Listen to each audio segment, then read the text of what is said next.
Kisah Kopassus tangkap agen Australia di tanah Papua. Melansir dari koran militer, Komando Pasukan Khusus atau Kopassus merupakan pasukan elit yang dimiliki Indonesia, berada di bawah naungan TNI AD. Berbagai prestasi telah diukir oleh pasukan khusus ini, hingga keberadaan mereka cukup diperhitungkan oleh lawan-lawannya. Pasukan Baret Merah ini memiliki segudang pengalaman operasi.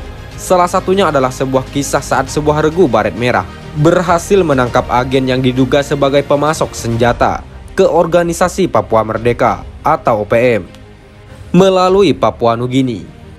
Beberapa tahun yang lalu, operasi khusus ini bermula di saat pos TNI yang berada di Muara Tami, Kabupaten Jayapura, diserang segerombolan anggota Organisasi Papua Merdeka atau OPM. Kontak senjata pun terjadi antara 16 personel TNI yang berasal dari Batalion 712 Kodam Merdeka dengan gerombolan OPM yang menyerang.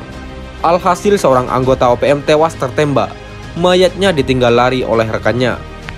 Saat personel TNI melakukan pemeriksaan dan penyisiran pasca kontak senjata tersebut, mereka menemukan seorang anggota OPM yang tewas dengan menggunakan kaos yang bergambar peta PNG dan mendapati sebuah AK-74 buatan Uni Soviet serta sebuah granat tangan pada mayat si OPM yang tewas itu.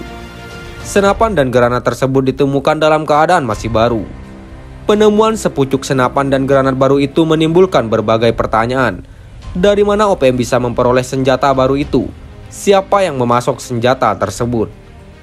Pada awalnya TNI sudah mendapatkan informasi intelijen bahwa ada pihak yang memasok senjata kepada OPM melalui wilayah PNG. Saat hal itu dipertanyakan ke pemerintahan Papua Nugini, mereka menjawab tidak tahu menahu mengenai hal tersebut. Begitu juga pihak Australia yang juga diduga memberikan dukungan persenjataan kepada OPM. Pihak Australia tetap menyanggah keterlibatan mereka dalam memasok senjata tersebut. Kemudian Pangdam Cendrawasih saat itu, Brigjen Raja Kamil Sembiring Meliala, mendapat laporan intelijen bahwa beberapa kali ada helikopter yang datang dengan pintu terbuka di dekat kamp pelintas batas di Blackwater dekat Vanimo PNG. Helikopter tersebut menurunkan bahan makanan juga peti-peti panjang yang diduga berisi senjata. Dari informasi intelijen juga TNI mendapat laporan bahwa penumpang helikopter yang berkulit putih ikut dalam helikopter tersebut. Artinya bukan orang Papua ataupun PNG yang terlibat dalam memasok senjata kepada OPM. Kemungkinan adanya pengiriman senjata oleh pihak asing kepada OPM memang tidak dapat dipungkiri, tetapi kecurigaan itu harus dapat dibuktikan. Jenderal LB Mordani memutuskan untuk mengambil langkah sendiri untuk mengidentifikasi siapa dan negara mana yang melakukan hal itu.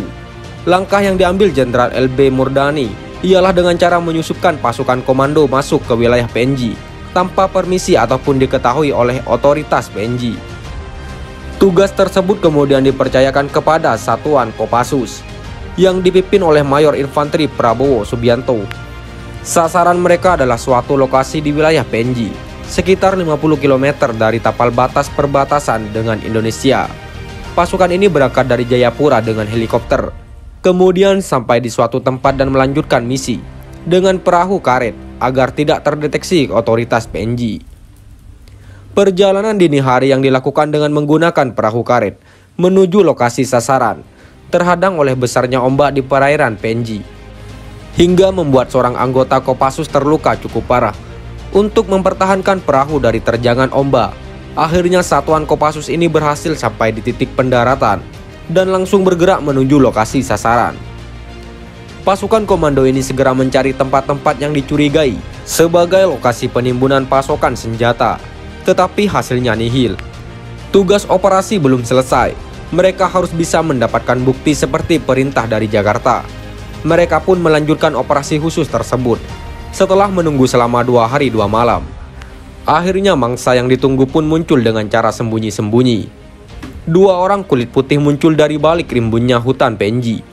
Mereka tanpa sadar melintasi posisi pasukan Baret Merah yang sedang mengintai mereka. Tanpa membuang waktu, kedua pria berkulit putih ini pun ditangkap. Setelah diperiksa dan diinterogasi, keduanya pun mengaku sebagai agen Australia. Mereka juga menunjukkan lokasi tempat helikopter Australia yang memasok senjata dan amunisi untuk OPM. Kedua agen Australia itu pun kemudian dibawa secara rahasia ke wilayah Papua, Indonesia. Kemudian keduanya diterbangkan dan ditahan di Jakarta. Pemerintah Indonesia memberitahukan kepada pemerintah Australia soal keterlibatan agen negeri kanguru itu dalam memasok senjata untuk OPM di wilayah PNG. Beberapa bulan kemudian, keduanya diekstradisi ke negara asalnya. Tidak diketahui secara pasti apakah benar kedua pria berkulit putih tersebut adalah agen pemerintah Australia atau hanya bagian dari pihak-pihak tertentu di Australia yang memberikan dukungan kepada OPM. Sejak saat itu dikabarkan pemerintah Australia kehilangan muka karena keterlibatannya ditelanjangi oleh pasukan khusus Indonesia. Mereka tidak pernah menyangka kalau Kopassus mampu melakukan operasi jauh di dalam wilayah musuh. Bahkan tidak menutup kemungkinan Kopassus juga bisa beroperasi di pedalaman Australia tanpa terdeteksi. Hal inilah yang kemudian membuat tentara asal negeri kanguru tersebut cukup memperhitungkan Indonesia bila ingin mencari masalah dengan Indonesia. Sekian dan terima kasih. Jika ada salah kata, kami mohon maaf. Jangan lupa like, komen, dan subscribe.